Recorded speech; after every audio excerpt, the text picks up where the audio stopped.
नमस्कार, आप देख रहे हैं वन इंडिया और मैं हूं शिवेंद्र गौड़। मौका है बकरीद का, तो लिहाजा हमने सोचा क्यों ना इस विषय पर थोड़ी सी गहन वार्ता की जाए और किन से की जाए जो इस विषय के जानकार हैं, जो इस्लाम के गहराई से समझा सकते हैं, इस्लाम को उसकी जानकारी रखते हैं। हम उन्हें इस्लामिक स्कॉलर भी बोलते हैं, मौलाना भी कहते हैं। मैं अगर सही कह रहा हूँ, बाकी आप लोग मुझे ठीक कहिएगा मैं गलत कह रहा हूँ तो हमारे साथ मौलाना जावेद सिद्दीकी साहब हैं, जो कि काफ़ी जाने माने इस्लामी स्कॉलर हैं। मैं उन्हीं की तरफ रूबरू होऊंगा। सबसे पहले तो आप सभी लोगों को बकरीद की बधाई मैं एडवांस में दे रहा हूं, हालांकि कल है। मौलाना साहब, सबसे पहले बड़ी लोग, चूँकि अब पूरे मुल्क में कई तरह से हर त्यौहार पे, चाहे वो हिंदू का त्यौहार हो चाहे मुस्लिम का त्यौहार हो, अलग अलग विंग के लोग अलग अलग सोशल मीडिया से लेकर तमाम कसने लगते हैं कहानियाँ, और कहीं ना कहीं उन पर अजीब टाइप की बातें आती हैं जो सच्चाई नहीं होती हैं। तो सबसे पहले तो मैं समझना चाहूँगा, कुरान और हदीस के नज़रिए से मुझे समझाइए, या सारे लोगों को, इस्लाम में भी बहुत से लोग ऐसे होंगे जो इनको मौका ना मिल पाता होगा ये सब देखने सुनने का, कि ये कुर्बानी क्यों दी जाती है, कैसे शुरू हुई, इसके पीछे एक्चुअली कहानी क्या है। कुर्बानी, अभी आपने दो बात मालूम की है कुर्बानी के ताल्लुक से। हाँ, कि कुर्बानी की शुरुआत किस अंदाज से हुई है। बिल्कुल। और एक बात आपने ये कही कि इसके ताल्लुक से तरह तरह की बात त्यौहार के मौके पे क्यों आती है। जी, दो बातें। हाँ, दो बातें हैं। तो कुर्बानी के हिसाब से एक बात ये समझने वाली बात ये है कि इंसान जब से इस ज़मीन धरती पर आया है, जब से अपने अल्लाह के लिए, अपने खुदा के लिए, अपने ईश्वर के लिए अपनी तरफ से कुर्बानियाँ पेश करता है, अपने आप को समर्पित कर देता है, बिल्कुल, अपनी आस्था के अनुसार, अपने उसके हिसाब से। तो उस ज़माने में पहले कुछ लोग पहले अपनी है पहाड़ों पर कोई सामान रख दिया करते थे, तो एक पहचान होती थी जो हमारी उसमें पहले की तारीख़ में, कि वो एक आग आती थी और वो आकर के जो है जला के चली जाती थी। एक मतलब एक आस्था के तौर पर उनके सामने अपनी उस चीज़ को कुर्बान करना है जो सबसे महबूब चीज़ है, जिससे सबसे ज़्यादा मोहब्बत हो। कुर्बानी का मतलब ही हुआ हाँ, कि हम प्यार करते हैं, उसी को कुर्बानी करना, सभी खुदा कुर्बानी के नाम पर। अगर मुझे जो है मुझसे जो है पूरी दुनिया का, यानी प्रकृति का पैदा करने वाला, पूरी दुनिया का पैदा करने वाला एक अल्लाह, एक खुदा है, तो वो गोया के सबसे बड़ी चीज़, बड़ी ताकत है, यानी वो खुदा है। तो उनके सामने कोई चीज़ नहीं है। हम यानी हमारी मौत, हमारी ज़िंदगी सब उनके कब्ज़े में है। बिल्कुल। तो इस हिसाब से गोया कि ये एक तरह से दुनिया में जिससे उसका दिल जहाँ लगा हुआ है, जितनी सबसे ज़्यादा मोहब्बत उसे है, उसको जो है खुदा के सामने कुर्बान करना, निछावर करना, ये एक इम्तिहान है असल में। इसको इम्तिहान कहा जाए। बिल्कुल। इब्राहीम अलैहिस्सलाम का अल्लाह ताला ने कई जगह इम्तिहान लिया असल में, और शुरुआत वहीं से हुई है। इब्राहीम अलैहिस्सलाम जो फ़िलिस्तीन में रहे, इराक़ में पैदा हुए, फ़िलिस्तीन में रहे, और वही उनका पूरा सिलसिला ख़ानदान है जो एक तरह से ईसाइयों का ख़ानदान है, यहूदियों का कैसे हुआ वो ख़ानदान अगर बताएं है, तो पैगम्बर दर्शकों के लिए साहब बहुत उसी अच्छा औलाद होगा। से हैं। तो हज़रत इब्राहीम अलैहिस्सलाम पर बहुत सारी आज़माइशें आईं। वइज़ इब्तला इब्राहीम रब्बुहु बिकलिमातिन, कुरान में भी फरमाया गया कि हमने इब्राहीम की बहुत सारे इम्तिहान लिए हैं, लेकिन वो हर इम्तिहान में कामयाब हुए। वो उनको आग में डाला गया, उस वक्त के बादशाह ने उनको आग में डाला, वो आग में से जो खुदा ने उनको ज़िंदा निकाला। अच्छा, फिर उसके अलावा और भी जो है उनसे जो है घर से बाहर वो निकाले गए, फिर वहाँ वो उन्होंने अलग अलग उन्होंने अपनी जगह बसाई। फिर इसी तरह उनको हुक्म हुआ कि आप अपनी बीवी को, अपने बच्चों को ऐसी जगह छोड़ दीजिए जहाँ परिंदे तक नहीं है, पानी का नामो निशान नहीं है। वो मक्का मुकर्रमा है जहाँ इब्राहीम अलैहिस्सलाम ने अपनी बीवी को, अपने बच्चों को उसकी जगह लाकर छोड़ा था। सिर्फ 2 पहाड़ियाँ थी और चारों तरफ कहीं कोई पेड़ पौधे या कोई परिंदा नहीं था। तो ये एक तरह से कई आजमाइशें आपके साथ हुई हैं, छोड़ के जाना छोटे बच्चे को, और ऐसी सूरत के अंदर। तो उस वक्त शैतान ने ये बात कही थी अल्लाह ताला से, जो शैतान ने, कि आप ये कहते हैं कि खलील, यानी इब्राहीम अलैहिस्सलाम का एक लक़ब है खलील। खलील कहते हैं दोस्त को। तो इब्राहीम को अल्लाह ताला ने फरमाया कि ये मेरे दोस्त हैं। तो आप ये कह रहे हैं कि मुझसे बहुत मोहब्बत है, ये आपके दोस्त हैं। मैं नहीं मानता इस बात को। मैं जब मानूंगा कि इन्हें सबसे ज़्यादा मोहब्बत अपने बेटे से है, अगर ये अपने बेटे को कुर्बान कर देते हैं, तो मैं मानूंगा कि हाँ, आपसे ज़्यादा मोहब्बत है। ये शैतान ने चैलेंज किया था, कि खुदा के सामने इस तरह, इस अंदाज से पेश किया था। तो आप, अल्लाह ताला ने फरमाया कि नहीं, ये मेरा सच्चा बंदा है और अपनी बात पर इसने हमेशा अपने आप को कुर्बान किया है। और यही वजह है कि आज चाहे वो ईसाई समाज हो, यहूदी समाज हो, मुस्लिम समाज हो, तीनों के वो दादा कहिए आप इब्राहीम अलैहिस्सलाम को, और तीनों उनके ख़ानदान में हैं। ये तीनों जो तबके जो हैं, जो मज़हब के लोग हैं, तो तीनों उनका सम्मान करते हैं। तो इब्राहीम अलैहिस्सलाम ने अपने बेटे को कुर्बान किया। उन्होंने ख्वाब में देखा कि मैं अपने बेटे को जो अल्लाह के सामने कुर्बान कर रहा हूँ। तो अल्लाह ताला ने, तो कुरान मजीद में फरमाया कि ये कुर्बानी कराना मकसद नहीं है, ये आपके जज्बे को देखना था। इसीलिए अल्लाह ताला ने उनकी जगह पे, जब उन्होंने देखा कि जब मैं बेटे को कुर्बान कर रहा हूँ, तो वहाँ देखा कि एक जो है वो दुम्बा, ये भेड़ और दूध की शक्ल में दुम्बा होता है, वहाँ दुम्बा एक मौजूद है। तो फरिश्ते ने आपसे कहा कि आपकी कुर्बानी खुदा ने कबूल कर ली है, आप सच्चे साबित हुए हैं, शैतान को झुठला दिया गया है। यही वजह है कि जो हज करने वहाँ जाते हैं तो शैतान को 3 जगह कंकरियाँ मारी जाती है, उनको जलील किया जाता है कि तुम जो है मतलब खुदा और उनके बंदे बेटे की जगह वहाँ दुम्बा आ गया। उनको परीक्षा लेनी थी या इम्तिहान लेना था, वो ले लिया। तो उन्होंने कहा कि अब आप ऐसा कि भाई कीजिए, आपके दिल में एक्चुअली है क्या, हाँ जज्बा क्या है आपके दिल में। तो उन्होंने जो अल्लाह खुदा के सामने पेश कर दिया, तो अब उस दुम्बे को उन्होंने कुर्बान कर दिया। ये कहानी उस है मोहब्बत, बिल्कुल। अब वो सुन्नत है, वो ये बिल्कुल समझ में आ गई। अब इस पे एक बात है कि हर आदमी ये नहीं कर सकता, तो क्या वो अपने आप को कमज़ोर समझे, या अनिवार्य है या नहीं है?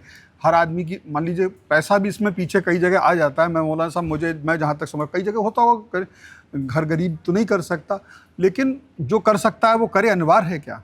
अनिवार्य का मसला ये है कि इसमें एक सिस्टम, मतलब जरूरी, मैं बता रहा हूँ इसको, सिस्टम बताया गया इस्लाम के अंदर कि कुर्बानी उस पर ज़रूरी है जिस पर जो है 52.5 तोला चांदी या 7.5 तोला सोना उसके पास मौजूद हो, या इसकी रकम उसके पास मौजूद हो। तब वो तमाम ज़रूरियात से फारिग करने के बाद, कपड़े, खाना, घर के राशन, हर ज़रूरियात से मतलब उसके साथ सारी पूरी होने के बाद इतनी रकम उसके पास मौजूद हो, यानी एक तरह से ये एक कोर्स है, ये सिस्टम बनाया गया है कि अगर इसके पास इतनी रकम अगर है या तब उसे करना चाहिए, उस पर कुर्बानी ज़रूरी है। वरना ये नहीं कि हर किसी पर जरूरी है या फर्ज है, ऐसे बोल सकते हैं, वाजिब कहते हैं, वाजिब कह सकते हैं। एक चीज़ और सवाल थी लोगों के, मैं चूँकि लिख कर भी लाया हूँ कई लोगों के, मैं लोगों को क्या होना चाहिए, तो ये सिर्फ चूँकि आपने बताया दुम्बा, तो वहीं से मैं समझ गया कि बकरा के अलावा भी दूसरा जानवर हो सकता है। असल पहले दुम्बा ही था, पहले महंगा बहुत आता है। हाँ, तो बकरे के अलावा बाकियों का भी इसका मतलब दिया जा सकता है। जैसे भेड़ है, बकरा है और दुम्बा है, जो चीज़ लोग खाते रहे होंगे, जो खाने में आती होगी, वो चीज़। बड़े जानवरों में भैंस वगैरह है, भैंस वगैरह। एक चीज़ सवाल ये, क्या महिलाओं को कुर्बानी की इजाज़त है? सबको बराबर हुक्म है। हाँ। इस्लाम का जो हुक्म है, दीन का जो हुक्म है, वो सबके लिए बराबर है। मैं इसीलिए ये चीज़ें क्लियर कर रहा हूँ कि लोग सोशल मीडिया इधर दुनिया भर की चीज़ चलती रहती है। दूसरा, मेरा दूसरा सवाल था कि ये जो त्यौहार के समय पे, मैं सिर्फ इस्लाम की बात नहीं करूँगा, चाहे हिंदू त्यौहार आती, चूँकि आज इस्लाम की त्यौहार आ रहा है, कल तो उस पर बात करूँगा, क्यों आता है उसी समय जो दुनिया भर की बातें क्यों होती हैं, क्या होता है, आपको क्या लगता है? मुझे तो क्या, ये जवाब ऐसा है कि ये सिर्फ आलिम का जवाब नहीं है, ये तो एक तरह से सोसाइटी का जवाब है, एक पूरे समाज का जवाब है। हम लोग ये कहते हैं कि जिस देश में हम लोग रहते हैं, जिस देश में हैं, तो यहाँ एक तरह से अलग अलग समाज धर्म के लोग रहते हैं, सबको पता है, सबके अपने अपने धर्म के अनुसार उनके त्यौहार हैं, तो एक दूसरे को सम्मान करना चाहिए। जिसका त्यौहार उसके बारे में टिप्पणी ना करो, उसे अपना मानने दो। ईद का मौका है, कोई किसी के मतलब जयंती है या कोई और मसला है, तो हम लोग उस पर, आप बकरीद मना रहे हैं, आप टिप्पणी ना करिए। दूसरे लोग जो होली मना रहे हैं उस पर दूसरे लोग टिप्पणी ना। मेरे साथ इतने दोस्त हैं जो हिंदू भाई ताल्लुक़ रखते हैं, वो उनका कहना ये है कि वो हमें जो है बकरीद में हमारी दावत कीजिएगा, हमारी जो है हमें जो है इस बकरीद जो है दावत का इंतजार रहता है। हाजी कमर साहब यहाँ हमारे जिम्मेदार हैं, यहाँ मस्जिद के साथ, यहाँ के पचकुया रोड मस्जिद के जिम्मेदार हैं। परवेज़ भाई भी हैं, हमारे इमाम साहब हैं यहाँ, कारी जमशेद साहब और भाई समर साहब हमारे परवेज़ भाई के बेटे हैं, ये सब यहाँ के जिम्मेदार हैं।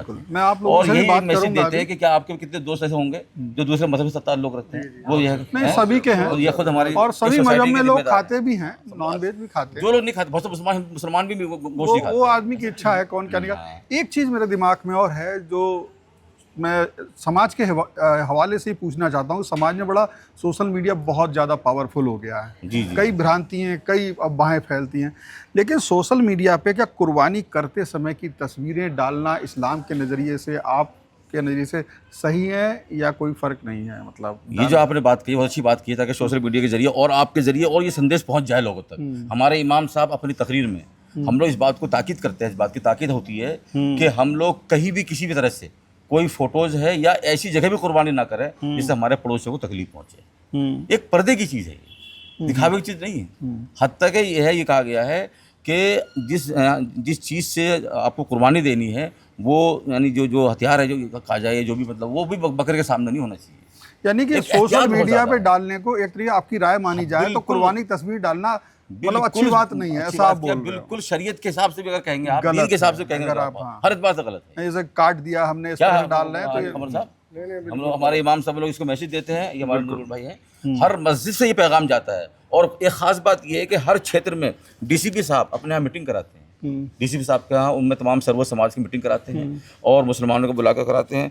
तो उस मौके पर ये पैगाम तरह से सरकारी यानी प्रशासन की तरफ से भी यह पैगाम जाता है, लेकिन शरई तौर पर मुसलमान खुद, हमारे जो इमाम उलमा हैं, वो खुद इसको जो है जारी करते हैं कि बिल्कुल भी आप ज़बह करते हुए, गोश्त बनाते हुए, कपड़े आपकी जो है उसमें जो है सने हुए हैं, इस तरह यह आप जो फ़ोटो बना के भेजते हैं, और बल्कि कूड़े कबाड़ को कहीं फेंकना, जहाँ कूड़ादान है वहाँ जो यानी बकरी की जो अतड़ियाँ होती हैं, उजड़ियाँ वगैरह आप उसको डाल देना, जो उससे फिर बीमारी फैलने का खतरा रहता है, सख्त मना एक तरीके से आपने पर्यावरण को जोड़कर भी इससे बात कर रहे हैं। हाँ, सफाई सुथरा एक चीज़ें और होती हैं जब ये चीज़ आती है, चूँकि देश में अलग अलग बातें हो रही हैं, तो लोग कहते हैं पशुओं के हक़ की भी बात हो रही है, उनके हक़ की भी बात हो, ऐसे में क्या कुर्बानी देने के लिए आप कैसे करके, जैसे लोग कहते हैं कि जायज़ नहीं है, ये है, तो आप इसको कैसे करके समझाएंगे? इसके ये तो अच्छा जी, चलिए कुर्बानी को आप एक तरफ रख दीजिए आप। हाँ। लेकिन ये जो गोश्त जो सप्लायर हैं, आप कुर्बानी को छोड़ दीजिए। मैं समझ रहा हूँ, लेकिन मैं आपके मुंह से उसका महत्व अलग होगा, ये हजारों मेरे मुंह से जानवर अलग होगा। जो गवर्नमेंट खुद जो है सप्लाई करती है, ये कंपनियों के थ्रू आज जो है दूसरे तमाम जितने कंट्री के अंदर यहाँ से मेड इन इंडिया मतलब वो खाने वाले ही पशु हैं वो। तो वो तो पूरे साल का मामला है। जानवर वाली जो बात आपने कही, एनिमल वाली जो आपने बात कही है, वो सिर्फ कुर्बानी से ताल्लुक नहीं है, वो तो पूरे 12 महीने का मसला है। शादियाँ हो रही हैं तो शादी के मौके पर कितने बकरे कटते हैं, शादियाँ किसी का भी हो रही हो, चाहे किसी भी समाज के हो रही हो, लेकिन जब त्योहार आता है तो इस तरह के लोग तर्क जो है करके कुर्बानी जोड़ना गलत है। बिल्कुल। तो ये मौलाना जावेद सिद्दीकी कासमी साहब थे, जिन्होंने बहुत बेहतरी से उस चीज़ को समझाया कि आपको कैसे करके समझना है, क्योंकि जो पशु भोजन के लिए इस्तेमाल की जा रहे हैं उसी की कुर्बानी हो रही है, जो जायज़ हैं, जिनका बाकायदा लाइसेंस भी होता है और ये सब चलता है, उनकी कुर्बानी हो रही है। जो उन्होंने हिदायतें दी हैं उसको हमें सबको बेहद तरीके से समझना है कि सोशल मीडिया पे अगर आप कुर्बानी करते की तस्वीरें डाल रहे हो तो कहीं ना कहीं, अगर मौलाना साहब की बात करूं तो वो इस्लाम के नज़रिए से ठीक नहीं है, बल्कि उन्होंने तो ये भी कहा है कि वो जो औजार है काटने का वो बकरी के सामने भी नहीं होना चाहिए, और उसका मकसद क्या है। एक चीज़ और मेरे सवाल था दिमाग में कि ये तो आपने बता दिया इतना पैसा होना चाहिए, होना चाहिए, वो कर सकता है, यही बात है। उसके पीछे एक मैं कई बार सुनता था कि जो कुर्बानी जब दी जाए, ऐसे मेरे मुस्लिम मित्र हैं तो उसमें हो सकता है वो कम जानकार भी हों, युवा ही राहत ही रहे, कहते थे कि कुर्बानी देना तब बहुत महत्वपूर्ण है जब उस बकरे से, उस पशु से आपको इतना प्यार हो जाए, उसे बचपन से पाला हो। बोले ऐसे हमने पाला, बच्चों को प्यार हो गया, हमारी पत्नी को प्यार हो गया, अब हम उसे काट नहीं पा रहे हैं, मतलब हमें उसको दर्द है उतना कि जब हम काटने जा रहे हैं तो एक बच्चे की तरह दर्द। क्या ये चीज़ और बेहतर है? ये जो आपने बात कही है, इसका असल में इस पर जो है शहर पे अमल नहीं होता, शहर के अंदर अमल नहीं हो पाता, या जगह कम होती लोगों हमने खरीदा 1 लाख रुपए का कर दिया, वो कर दिया, यहाँ शहर में नहीं होता वो है। हमने कर लेकिन दिया, गाँव चलो देहात गरीबों का फायदा हो जाएगा, लेकिन वो जो आस्था का विषय आस्था का है, जो है जज्बा है, जो दर्द है, वो दर्द उसमें कहीं गाँव में ये मंजर देखने को मिलता है, आंखों से आंसू जारी होते हैं।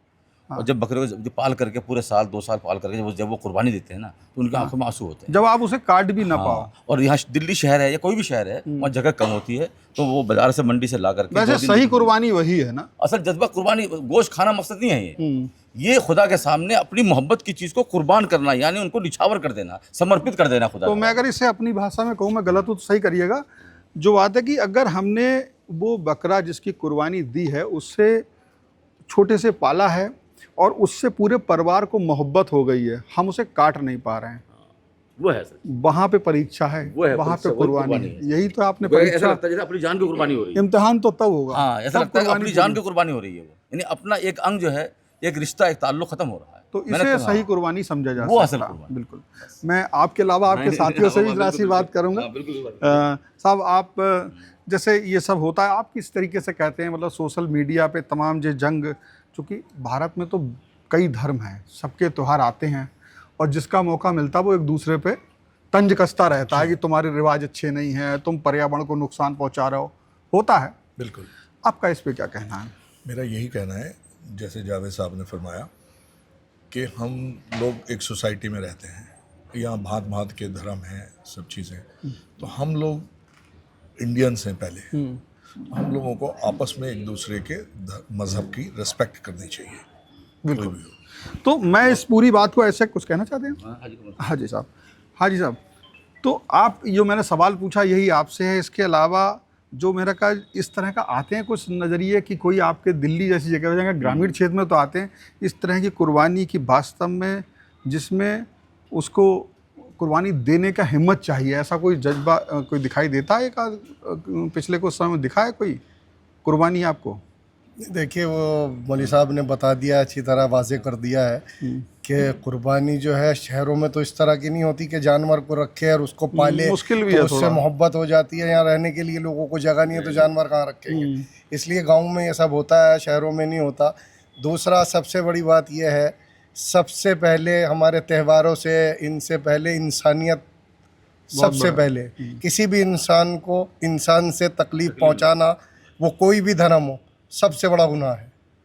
अब इसमें आप कुर्बानी ले लीजिए, होली ले लीजिए, दिवाली ले लीजिए, ईद ले लीजिए, अगर इन त्योहारों पे हम किसी को अपनी तरफ से कोई तकलीफ पहुंचाते हैं तो हम अच्छा काम तंज नहीं भी करते। कसते हैं तो वो भी हाँ, गलत तंज है। भी कसते हैं तो तो कहीं ना कहीं जब हम किसी के त्योहारों पे तंज कसते हैं, वो कोई भी त्योहार, मौलाना साहब ने भी कहा, आपने भी कहा, सभी ने कहा, तो उन सबकी राय यही है कि हमारा तंज कसना भी एक तरीके से कहीं ना कहीं, जिस बारे में हम जानते नहीं, सच्चाई ये है कि हम अगर मैं कहूँ तो मैं आज मौलाना साहब आपसे बात करके इसको समझ पाया, या मेरे कुछ मुस्लिम मित्र जो मेरे जीवन में शिक्षा के समय पे या रूम पार्टनर हॉस्टल में ऐसे रहे हैं, तो उनसे मैं कुछ समझ पाया।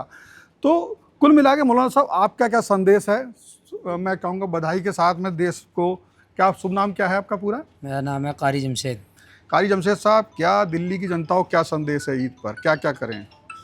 नहीं, वो दिल्ली की जनता को क्या है, मतलब कि पूरे मुल्क की जनता के लिए, सिर्फ ऐसे नहीं कि सिर्फ दिल्ली की जनता के लिए करना। हाँ, मुल्क की जनता के लिए। हमारा त्यौहार आता है, हम मुबारकबाद पूरे मुल्क में हिंदू मुसलमान सबको हम मुबारकबाद देते हैं, बस किसी एक के लिए नहीं। और हमारा त्यौहार ऐसा है, हम किसी को तकलीफ देना नहीं चाहते हैं। वो तो मौलाना साहब ने बता दिया क्या क्या बरतें, बहुत अच्छा है, वो पर्यावरण से लेके हर चीज़ का पालन करने की बात कही गई। तो मैं इस बात को यहीं पर मौलाना साहब बता दूं, जो संदेश था वो दिया, सबने दिया है। तो त्यौहार को आप समझें, उसके पीछे की कहानी क्या है, उसके पीछे खुदा की इबादत करने के लिए कुछ चीज़ें की गई हैं, उसकी आस्था से जुड़ी चीज़ें हैं, तो उनको लेकर के ये पूरा जो भी संस्कृति होती है, जो भी समाज होता है, या जिस भी धर्म के लोग होते हैं, वो उस पर अडिग होते हैं, उसका परंपरा का पालन करते हैं। वो कई तरीके से पूरी तरीके से ना भी कर पाएँ, बहुत सी सामाजिक परिस्थितियाँ होती हैं, जैसे बताया कि शहर में उस तरह से हम बकरा नहीं पाल सकते, इंसान के रहने की जगह नहीं, तो वो उस सोच के तहत, उस खुदा के आस्था के तहत उसको, परंपरा को जितना वो निभा सकते हैं उतना निभाते हैं। और इन नियमों का पालन कर लिया जाए जो मौलाना जावेद साहब ने बताया, तो ये समाज में बहुत बेहतरी से अच्छा सा खुशनुमा तरीके से त्यौहार मनेगा। आप सभी को बकरीद की बहुत बहुत बधाई। Subscribe to One India and never miss an update. Download the One India app now.